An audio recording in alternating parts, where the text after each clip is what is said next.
Écoute, je ne vais pas te faire perdre plus de temps. J'ai lu pas mal de livres de sociabilité et voici le secret pour se faire des amis. Écoutez. Alors, je sais que tu peux être pas mal déçu parce que tu t'attendais à une technique particulière, à certaines phrases à dire ou à comment avoir plus de charisme, mais la vérité c'est que la plupart des gens aujourd'hui sont des homards. Des homards comme les crustacés sous l'océan. Sous l'océan, sous l'océan. C'est-à-dire qu'ils vivent dans leur coin, ils vivent un petit peu cachés, et tout ce qu'ils attendent, c'est que on les oublie, et si quelqu'un par malheur les croise, eh bien ils sont sur la défensive. Quoi toi? Mais toi tu veux quoi toi? C'est toi tu veux quoi toi? J'ai rien fait, c'est bon, lâche-moi là. Tu regardes de travers. Mais je t'ai pas regardé de travers. Et je vais te niquer ta mère. Oh arrête hein. Dans ta classe, tu te souviens que lorsque le prof posait une question ou voulait interroger quelqu'un, tout le monde se cachait, tout le monde se mettait comme ça, personne ne voulait répondre. Ben c'est ça. Ces gens qui étaient dans ta classe, aujourd'hui, sont des adultes. Nous sommes tous des homards. Nous vivons tous dans notre coin, notre petit coin d'océan, et on espère que personne ne va venir nous parler. Mais le truc avec les homards, c'est qu'il y a une hiérarchie sociale des homards. Il y a une hiérarchie entre les homards. Il y a des homards supérieurs et des homards inférieurs. Ce qui veut dire qu'il y a un système de validation chez les homards, comme nous. Et donc, peut-être que les gens donnent l'impression qu'ils ne veulent pas qu'on leur parle, qu'on les approche, qu'on les dérange. Ils sont comme ça, là, non, un inconnu, oh mon Dieu. Mais la vérité, c'est que profondément, les gens ont un besoin de validation. Et comment tu valides les gens? Tu les écoutes, tu les laisses parler. En vérité, la plupart des gens, ils ne reconnaîtront pas, mais ils ont un besoin pressant de parler d'eux, et qu'on les écoute. Pourquoi ils ont ce besoin de parler? Parce qu'en fait, parler, c'est s'actualiser dans le monde. Parler, c'est articuler ses idées et les sortir de sa tête. Si tu sors pas tes idées de ta tête, si tu ne parles pas à quelqu'un d'autre, eh bien, tu vas te mettre à ruminer. Tu vas te mettre à penser de manière négative sur toi-même. Et tu vas stagner. Et donc, les gens ont besoin de parler pour extérioriser ce qui se passe en eux et que les choses deviennent plus concrètes. Ils ont besoin de s'actualiser dans le monde. Nous parlons parce que nous avons besoin de nous actualiser dans le monde. Et il y a une chose que tu dois savoir sur moi. Je suis extrêmement introverti. Quand je parle d'introverti, je ne parle pas de timide. Je ne suis pas timide. Je suis introverti. Ça veut dire que les interactions sociales m'épuisent. Vraiment, ça draine mon énergie. Et c'est pas que j'aime pas les gens, mais je pourrais rester seul pendant très longtemps. Moi, j'aime pas mes frères. Moi, j'aime que moi. Et donc, longtemps, sociabiliser, c'était un problème pour moi. Ça me demandait beaucoup trop d'énergie. Et c'est du moment où j'ai compris ça, que les gens, en fait, ils demandaient pas à t'écouter, ils demandent à ce que toi, tu les écoutes. C'est du moment où j'ai compris ce principe que tout s'est débloqué. Du moment où j'ai vu le monde entier et les étrangers comme des gens qui attendent qu'on leur parle, ou plutôt qu'on les écoute, c'est là que tout s'est débloqué. J'ai arrêté de rester dans mon coin et soudainement, j'ai eu cette capacité à parler avec plein de gens, sans être épuisé après. En tout cas, pas autant qu'avant. Parce qu'en fait, dans mes interactions sociales, je me suis mis à moins interagir, à moins parler de moi et à plus parler aux autres. Donc c'est vraiment littéralement tout ce dont tu as besoin pour te faire des amis. Il n'y a pas besoin de technique d'éloquence, il n'y a pas besoin de s'habiller d'une certaine manière, de faire un jeu de regard. Tout ce dont tu as besoin, c'est d'écouter. Mais ça demande quand même une certaine compétence. Ça demande d'être présent. Et aujourd'hui, être présent, c'est de plus en plus difficile. Ça demande un effort vraiment conséquent parce que notre attention est dispersée à cause des réseaux sociaux, à cause de TikTok. Si tu passes ton temps à regarder des shorts ou des TikTok, bonne chance pour écouter une personne parler d'elle et de sa vie privée et de ses chats et de ses enfants pendant 10 minutes. Boring. C'est impossible. C'est pour ça qu'en fait, si tu veux être plus sociable, il faut que tu médites. Il faut que tu apprennes à être présent. Il faut que tu développes la capacité à être attentif. Et oui, je sais que la sociabilité, c'est pas que ça. C'est pas que écouter les autres. Il faut aussi savoir articuler ses idées. Il faut aussi faire preuve d'humour. Il faut maintenir le regard, mais pas trop non plus, sinon t'es gênant. Il y a une question de posture aussi, mais si t'es nul en sociabilité, commence par là. Écoute les gens. Maintenant, tu vas me dire, mais ouais, j'écoute les gens, mais comment je fais pour commencer à les écouter? Comment je fais pour qu'ils me parlent, déjà de base? Les gens ne viennent pas me parler, ils n'ont pas envie de me parler. Eh bien, il y a ce qui s'appelle le principe de Benjamin Franklin. Benjamin Franklin était réputé pour être extrêmement fort en sociabilité, extrêmement intelligent socialement. Benjamin. Présent.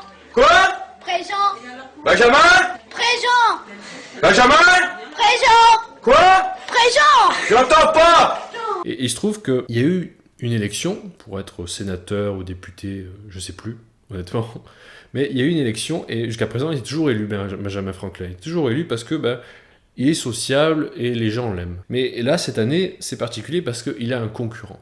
Et ce concurrent, il met une campagne contre lui, de décrédibilisation. Donc il dit plein de conneries sur lui. Et Benjamin, il se dit, mais comment faire pour qu'il arrête ? Parce que là, il est bien parti pour ruiner ma campagne. Et il se trouve que ce concurrent, il a une grande bibliothèque. Il est réputé pour être assez cultivé et il a une très grande bibliothèque avec plein de livres rares. Et il y a précisément un livre extrêmement rare dans sa bibliothèque. Et donc ce que fait Benjamin Franklin, c'est que il lui écrit une lettre et il lui demande, en toute humilité, de lui prêter ce livre. Il lui demande un service. Et le rival, il est tout content parce que du coup, il prouve sa supériorité. Il montre, il a une trace écrite, il a une lettre que Benjamin Franklin a besoin de lui. Que Benjamin Franklin lui est inférieur. Et donc il prête son livre. Benjamin Franklin le lit, il lui retourne son livre et il le remercie. Et il se trouve qu'en fait, par magie, ce rival va arrêter sa campagne contre lui. Et Benjamin va gagner, non pas l'élection seulement, mais aussi un ami. Ce rival va devenir un ami. Et c'est ça le principe de Benjamin Franklin, c'est pour se faire des amis, il suffit de demander un service, mais un petit service bien sûr, pour pas paraître pour un opportuniste. Et ça marche. Par exemple, moi à la salle, j'aime bien demander des conseils à des mecs plus avancés, des mecs qui sont beaucoup plus musclés que moi, je pense que ça fait 5-10 ans qu'ils sont là, et c'est comme ça que je me fais des amis. A l'inverse, si les mecs sont pas expérimentés, mais qu'ils ont mon âge à peu près, ben, si je vois par exemple qu'ils sont au développé couché et puis qu'ils n'arrivent pas à soulever la barre, j'en surveille souvent parce que souvent ils font ça tout seuls et ils restent coincés et ils risquent de mourir, de plus respirer. Et donc, je les sauve, je soulève la barre, je fais le spotter et je les sécurise. Et là, le mec est tout gêné parce que soudainement, il se sent faible et il a honte d'avoir eu besoin de quelqu'un d'autre. Et donc ce que je fais moi, c'est que comme je suis à côté sur mon banc de développé couché, ben, je lui dis bah écoute, là je vais essayer de faire un record, est-ce que tu peux m'assurer ? Et là le mec est tout content parce qu'il m'assure. Bien sûr il arrive un moment où j'y arrive pas, mais je me fie pas à lui non plus parce qu'il est assez faible, je sais même pas s'il peut soulever la barre, mais je lui donne cette responsabilité. Une autre fois, lorsque j'étais au magasin, je demande un conseil pour un radio réveil. Et le mec a pas du tout confiance en lui. Il regarde par terre, il dit je peux vous aider ?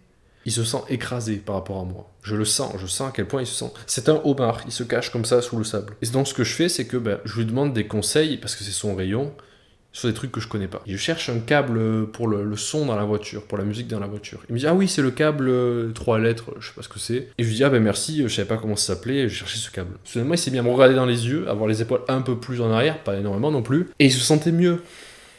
Et c'est pas un ami.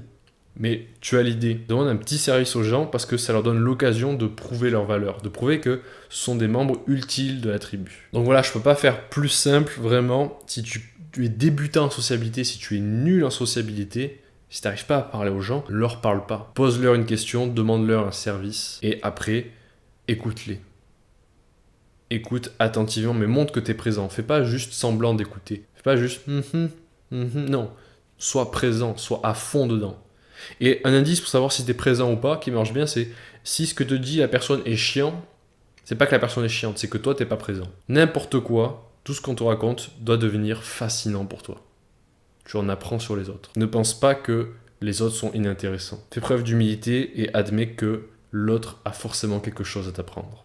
Même si socialement il est inférieur, même si il gagne moins que toi, même si il est pas aussi intelligent que toi, tu peux pas tout savoir, tu peux pas tout expérimenter dans la vie, et il est sage d'apprendre des autres. Sache que sur Terre, il n'y a que 50% d'introvertis. Ce qui veut dire qu'en fait, la plupart des gens sont juste nuls socialement. Et donc, ça veut dire pour toi qu'il a jamais été aussi facile d'être sociable. Parle moins et écoute.